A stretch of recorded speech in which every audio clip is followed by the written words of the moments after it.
भावनात्मक तल पर बहुत सारी समस्याएं व्यक्ति को घेरती हैं। भावनात्मक तल जो होता है व्यक्ति का, जो आप कहें इमोशनल स्टेट ऑफ माइंड है, उसमें बहुत सारी समस्याएं आपको घेरती हैं। ये प्रश्न है बगलामुखी महाविद्या के बारे में ही। भावनात्मक तल पर बहुत सारी समस्याएं जब आपको घेरती हैं तो आपके अंदर क्या होता है? कोलाहल मचता है, इंस्टेबिलिटी आती है ना। आप फ्रस्ट्रेट भी होते हैं, आप डाउन भी होते हैं, आपका कॉम्प्लेक्स फीलिंग जो है, इन्फीरियॉरिटी कॉम्प्लेक्स फीलिंग जो है, वो बहुत आपको बाधा भी उत्पन्न करता है आप में। बगलामुखी मंत्र जपने से, इस विद्या की तरफ आगे बढ़ने से व्यक्ति के अंदर इच्छा शक्ति व्यक्ति की वो स्ट्रांग होती है। अग्नि, जब हम अग्नि की बात करें, अग्नि ही है। देखिए, एक चिंगारी से, एक चिंगारी भी जो है ना, वो बड़े से बड़े भवन को भी नाश कर देती है कई बार, अगर उसे हवा मिल जाए तो, है ना। और वही चिंगारी अगर सुलगते सुलगते उसे अच्छे से हवा नहीं मिले तो वो शांत भी हो जाती है। बड़ी से बड़ी आग भी जो है वो भी शांत हो जाती है ना। अब हवा क्या है? हवा क्या है? आपका कॉन्फिडेंस। विद्याएं एक चिंगारी है।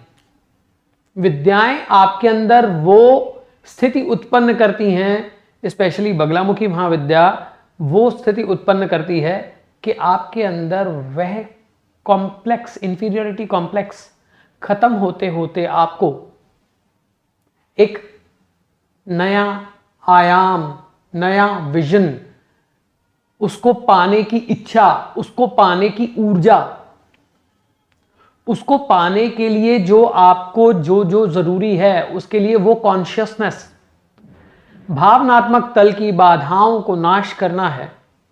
तो ये बगलामुखी महाविद्या जो है।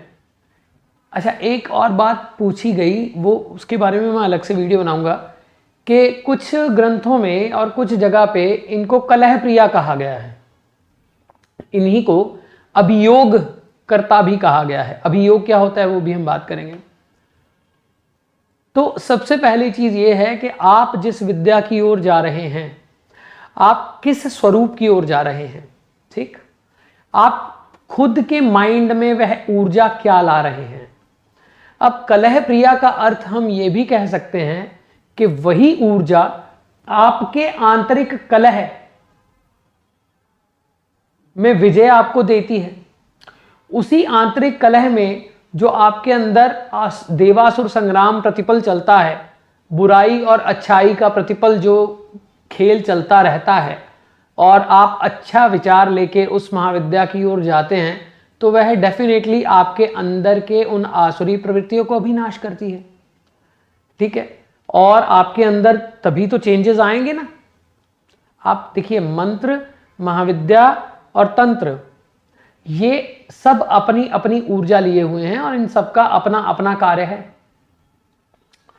अब जब आप इनको कलह प्रिया बोल देते हैं, इसके बारे में मैं अलग से वीडियो बनाऊंगा वैसे, पर वो कलह क्या है? क्या आपका, आपकी बुराई, आपके जो अंदर शत्रु हैं, आपके विचार, शत्रु रूपी विचार जो आपको घेरे हुए हैं चारों तरफ से, अगर उन्हें नाश करना है तो क्या कलह नहीं होगी? अल्टीमेटली होगी। अगर आपके जीवन में कोई ऐसे विचार बाधा बन के आपके माइंड में आपको मंद किए हुए हैं, तो क्या उस ऊर्जा, जो मंत्र की ऊर्जा है, क्या वो उस ऊर्जा की अग्नि से तपेंगे नहीं? बिल्कुल तपेंगे। तो महाविद्या बगलामुखी आपके उस सभी जो अंधकार रूपी ऊर्जा है उसको नाश कर देती है और आपको शुद्ध स्वरूप, शुद्ध चैतन्यता की ओर लेके जाती है। परंतु इस ऊर्जा को संभालने के लिए आपको महामृत्युंजय मंत्र का सहारा अवश्य लेना पड़ता है। अगर महामृत्युंजय मंत्र आप नहीं करते हैं तो इस ऊर्जा को आप नहीं संभाल पाते हैं।